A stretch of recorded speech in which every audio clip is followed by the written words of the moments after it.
We all are very ashamed on what Putin had done with Russian people in Ukraine. So we will don't obey his silly orders from now on. The general didn't salute. He didn't stand at attention. He simply walked out of the secure video conference room while Putin was still speaking. That single act of defiance, captured on leaked internal footage in November 2025, wasn't just insubordination. It was a declaration of war from within.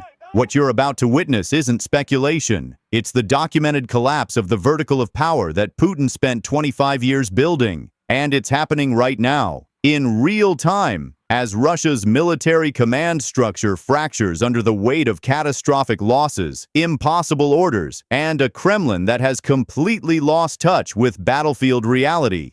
December 2025. A Russian battalion commander receives direct orders from Moscow to advance across open terrain near Pokrovsk. Intelligence reports indicate Ukrainian drone networks have turned the area into a kill zone. Artillery coordinates are pre-registered. HIMARS systems are waiting. It's a death sentence disguised as a military operation. The commander does something unprecedented. He refuses, not quietly, not through back channels. He transmits his refusal through official military communication systems, where it can be intercepted, recorded, and documented. Within 72 hours, 7 more commanders in the same operational sector issue similar refusals. This isn't isolated dissent. This is coordinated rebellion. The cracks in Putin's command authority didn't appear overnight. They've been widening since the catastrophic early days of the invasion, when generals promised Kiev would fall in 72 hours, and the Ukrainian government would collapse before the first week ended. Those promises shattered against Ukrainian resistance, and with them, the credibility of Russia's entire military leadership. But Putin's response wasn't to adapt. It was to double down, issuing increasingly disconnected orders from his bunker in Moscow, while his commanders bled out in Ukrainian mud. The pattern became predictable. Moscow demands offensives. Field commanders explain why the offensives are suicidal. Moscow accuses them of cowardice. Commanders launch the offensive. Entire units are destroyed. Survivors blame their commanders. Commanders blame Moscow. And Putin blames everyone except himself.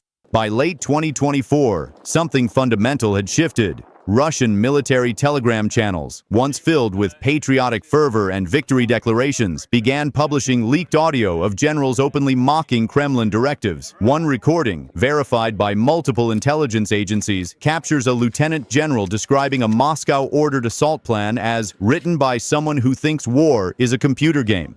Another shows a colonel telling his staff that following headquarters orders, exactly as written, would kill everyone in this room within 48 hours. The Soviet military system that Putin inherited was built on terror and absolute obedience.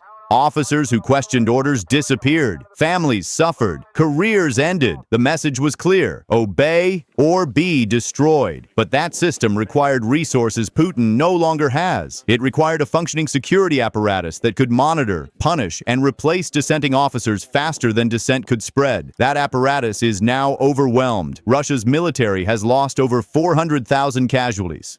The officer corps has been gutted. Experienced commanders who understood the system and feared the consequences of disobedience are dead, replaced by battlefield promotions of younger officers who have no loyalty to the Kremlin and every reason to hate it. These new commanders have watched Putin sacrifice generation after generation of Russian soldiers for tiny tactical gains that are reversed within weeks. They've seen elite airborne units fed into meat grinder assaults that accomplish nothing except creating more widows. They've watched Wagner's mutiny come within 200 kilometers of Moscow before Prigozhin's mysterious death, and they've learned the most important lesson. Putin's power isn't absolute. It can be challenged. The evidence of systemic command breakdown is everywhere. In Bakhmut, Russian units refused to rotate forward positions, forcing Wagner mercenaries to fill gaps in the line. Battalion commanders were relieved of duty after publicly stating they would not order their men into death traps.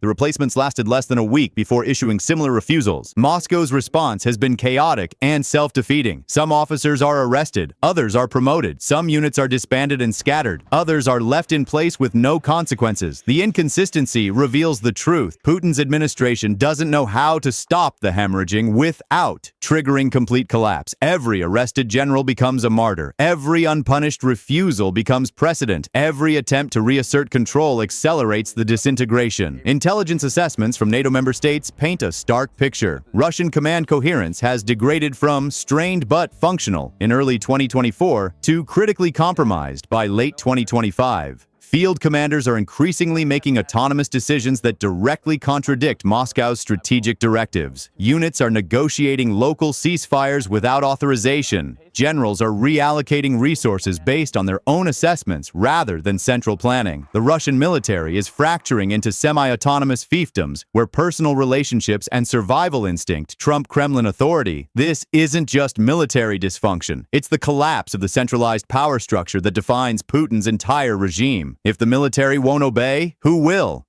The FSB, they've already failed to prevent multiple sabotage attacks inside Russia. The National Guard, they're spread thin maintaining internal security while their best units bleed in Ukraine. Regional governors, many are already quietly building independent power bases, preparing for a post-Putin future. The Kremlin understands the danger. Leaked documents show emergency meetings where Putin's inner circle debated how to restore command discipline. Every option creates new problems. Mass arrests risk triggering coordinated military resistance. Offering incentives to loyal commanders rewards failure and creates resentment. Pulling back to defensible positions means admitting defeat. Continuing current operations guarantees more refusals, more humiliation, more erosion of authority. Putin has trapped himself in an impossible position. He cannot win the war with commanders who won't follow orders. He cannot replace them without triggering systemic collapse. He cannot negotiate withdrawal without appearing weak to the hardliners keeping him in power. And he cannot continue indefinitely as each day of stalemate further degrades his authority. The general who walked out of that video conference wasn't immediately arrested. He wasn't demoted. He wasn't even publicly reprimanded. He was quietly transferred to a different command where he continues to serve. That silence speaks louder than any punishment could. It confirms what Russian officers have suspected for months. Putin can no longer enforce his will on the military that sustains his regime. History teaches us that authoritarian systems don't gradually decline. They appear stable until suddenly they're not. The Soviet Union looked invincible until it dissolved in months. Gaddafi controlled Libya until he didn't. Assad seemed secure until half his country rebelled. The pattern is always the same. The dictator's authority erodes invisibly until a critical threshold is crossed, and then everything happens at once. Russia is approaching that threshold. Every refused order brings it closer. Every unpunished act of defiance makes the next one easier.